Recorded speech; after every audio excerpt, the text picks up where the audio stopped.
I was 17 when I started to play the trombone, 18 when I got into the music academy in Stockholm, 19 when I got a job in the Stockholm Opera Orchestra, 20 when I decided to fulfill my dream, very uncertain dream. The decision sort of grew over the year when I was playing in the Stockholm Opera Orchestra. I was 19. It was an average age of 55. And so many of these musicians, I felt, once had a dream about music, how beautiful it is. And in an institution that preserves classical music so much, some very, very, very few can still keep the enthusiasm. But these will always be a minority in an orchestra. When I was there, the typical example was when we were doing Ligeti, Le Grand Macabre.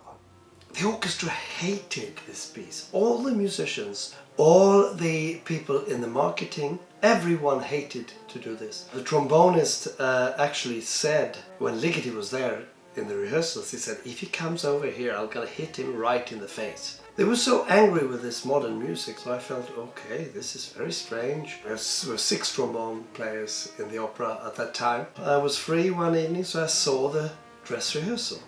And I was knocked out. It was one of the best performances I've ever seen. I came down and I said, wow, this was fantastic. And everyone thought I was crazy. I felt completely alone and I really did not fit. And I thought, either I become an amateur musician and try to become a lawyer, or I'll go completely my own way as a trombone soloist. I thought about it for many months and finally I took the decision. I said, okay, I'm gonna give this 10 years. I quit the orchestra, decided to just go back to the academy and study.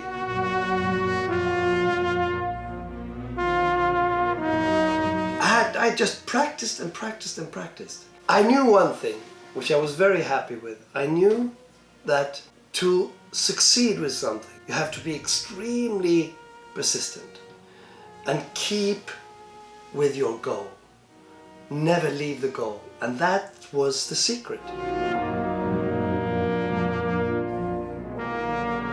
I knew it would not take 1 year or 2 years. I didn't really think it's going to take 10 years, but I gave myself 10 years. I said, when I was 20, I said, okay, I'll give this 10 years. I'm going to go for that goal no matter what happens. And at 30, I'm going to look at myself and see, did I succeed or did I not succeed? If I wouldn't succeed, I had at least given myself the chance and tried. It was a very, very difficult decision, but I decided to take it.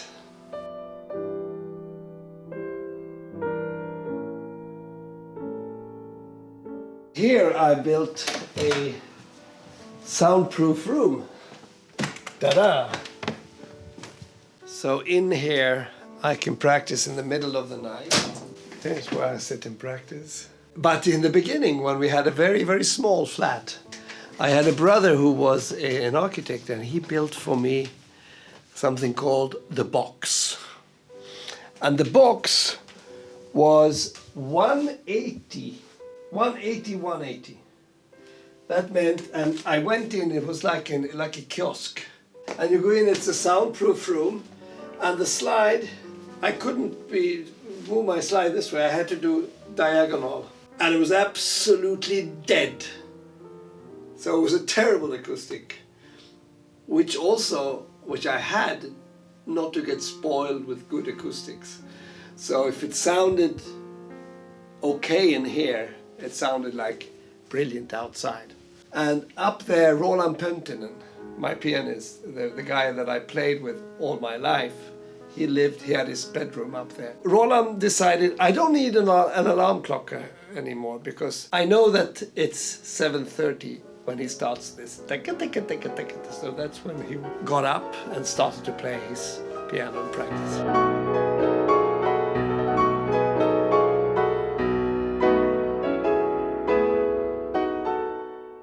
And here I was from 7 o'clock in the morning, sometimes 6, until 9 o'clock. Always 9 o'clock was the deadline for me. So I had between 9 and 11 or 12 sometimes to stay up and be completely relaxed and try to do nothing. But basically, my working day has been like that. To be able to fulfill my dreams, that's why. I finally got my first appearance as a solo trombone player. I was incredibly happy with the Malmö Symphony Orchestra. I got the contract, but then strangely enough, the manager of the orchestra called me and said, "Oh, Christian, we have a little problem. Would you mind postponing this engagement? Because we had some things coming up." And I said, "Well, why? Why?" It turned out that the conductor was furious that there was a trombone soloist. He had said, "I'll go as low as the French horn, but I won't go lower." And I said immediately, "Okay, then I'm not in." Fortunately, my manager at that time said, "No, you have to do it because you have a contract." And I came there, politely standing there, starting to play at the soloist position. The first thing he did was this. "Oh my God, this is so loud. It's impossible. I cannot have you here, standing here at this place. Could you please go over and stand by the double basses?" Politely, I said, "Okay, I'll do this." So I stood there, and of course it was not possible to get together. So I said, "I'm sorry, it's a little bit difficult from here." "Okay, let's make a compromise. You're allowed to stand by the cellos, but far away from me." So we found a placement for me to stand. Luckily, the angels and the forces were on my side, because the next day I got this big, huge review saying the ambassador of the trombone. I really got a little victory. And those small victories, I just had to hold on to.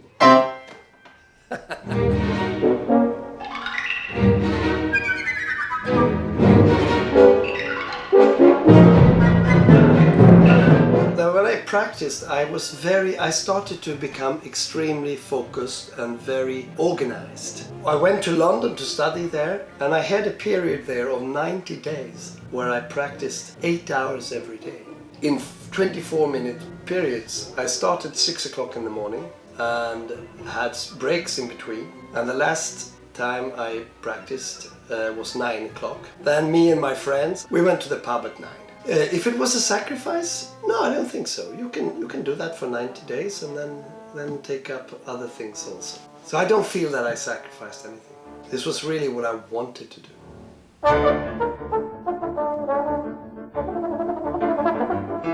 One thing that you have to do is to find a way of selling yourself, because you don't get with a trombone solo. Who wants a trombone soloist? The first time I sent out 200 letters to Swedish orchestras with a very low fee suggestion, and I got 3 responses. Everyone else just didn't care. And that's the way it is in the beginning. When you're not famous, there's nothing you can do. And when I was, then you sort of fight, and you get a little string to hold on to. And you get a chance. You got to take that chance, and then you get an agent. And then finally I managed to get a London agent.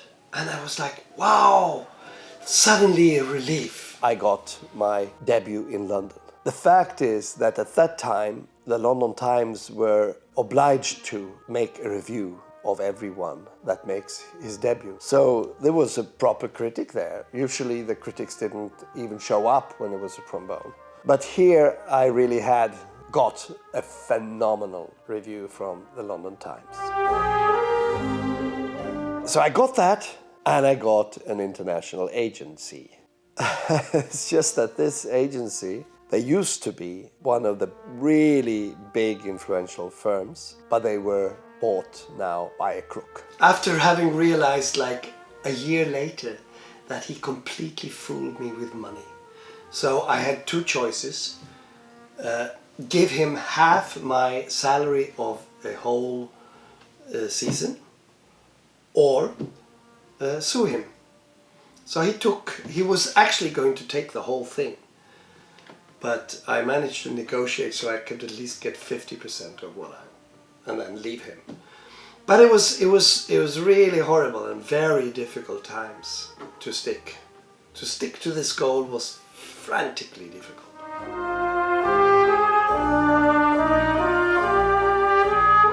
I was winning a competition, a very important competition. I competed against singers, pianists, violinists. I won this competition, but there was also a second prize was a violin player, third prize was a cello player. Even though I won this competition, all I got out of it was one commission of a 4-minute piece by Volker Rabe, Basta.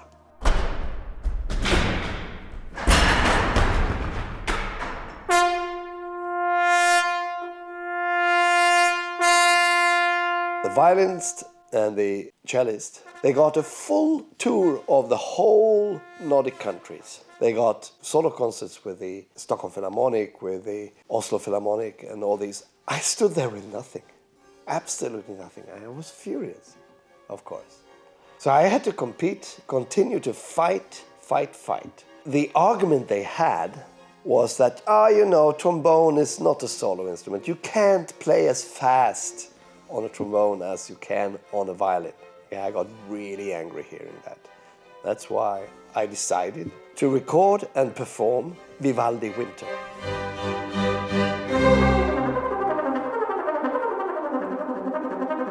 Of course, there was a lot of people saying, why should you play violin music on trombone? But the idea of it was to show that trombone is as flexible and as good a solo instrument as any other. So this resulted in all over the world, in every single radio station, this piece was played. I was 29 and I had been working. I had been doing everything.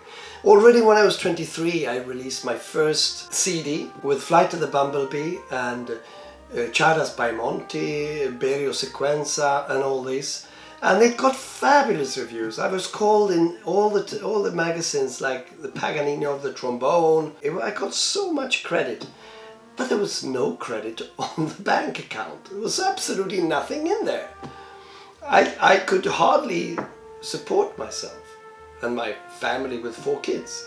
It was a very strange time, and when I was 29, I just felt I'm ready to give up. Really, I said, okay, only one more year and then I'll leave this and do something else. I at least tried. But then suddenly something happened.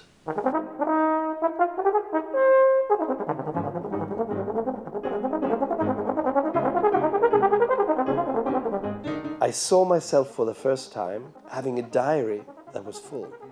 So full, so that one orchestra came and asked me, and I had to turn them down. And that was like a shock for this orchestra manager. And it spread like this. Wow, well, he really is fully booked.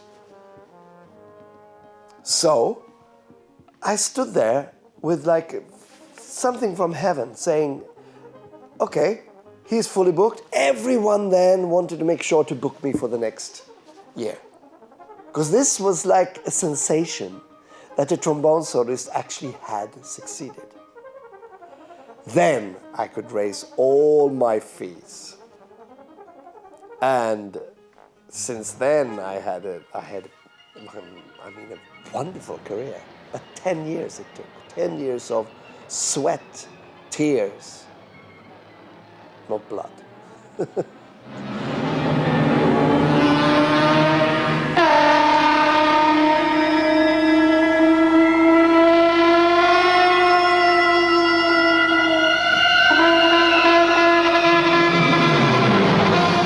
So that was in 1988, 89. In 89, I premiered the Motorbike Concerto. With that premiere, I also got many other commissions. Berio and Xenakis and Takemitsu and Pärt and all these composers wrote pieces for me. And suddenly I was just drowned in job, in really well-paid jobs. Number one advice is never put your own limits on yourself. Go for it 100%. Don't hesitate. Just don't be afraid. Don't be shy. Don't say, I can't do it. Everything is possible until someone has proved the opposite.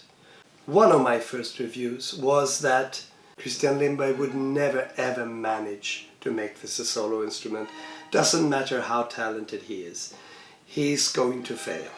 That was one of the major critics in Scandinavia who said that. Then I could have backed off, but I said, no, I'm going to challenge him. I'm going to see. Many times I got these suggestions that you would never succeed. There's no place for a solo trombonist in the classical concert stage. And that's what I would say to anyone who wants to try. Always see possibilities. Never see the hinders in the way. Try to jump over them.